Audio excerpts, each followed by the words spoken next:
I think that in the West, especially in Europe and the United States, instead of blaming NATO and the West for precipitating this crisis, they prefer, for obvious reasons, to blame Vladimir Putin and argue that he is highly aggressive.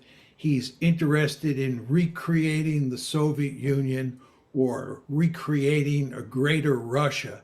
And he, therefore, alone is responsible for this crisis, and it has nothing to do with NATO expansion. Putin has made it clear he has no interest whatsoever in conquering Ukraine and making it part of Russia.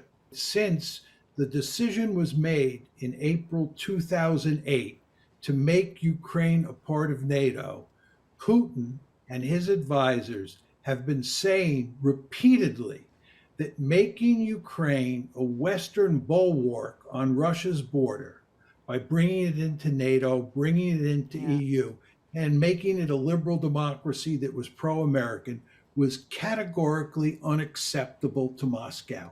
They have said it many, many times.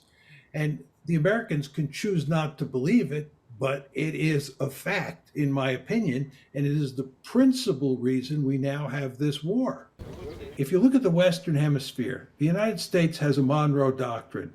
The United States does not believe that countries in the Western Hemisphere have a right to have their own foreign policy. During the Cuban Missile Crisis, when I was young, we did not believe that Cuba had the right to invite the Soviets to put missiles in Cuba. The same basic principle that the United States applies in the Western Hemisphere is the one that the Russians are applying vis-a-vis Ukraine.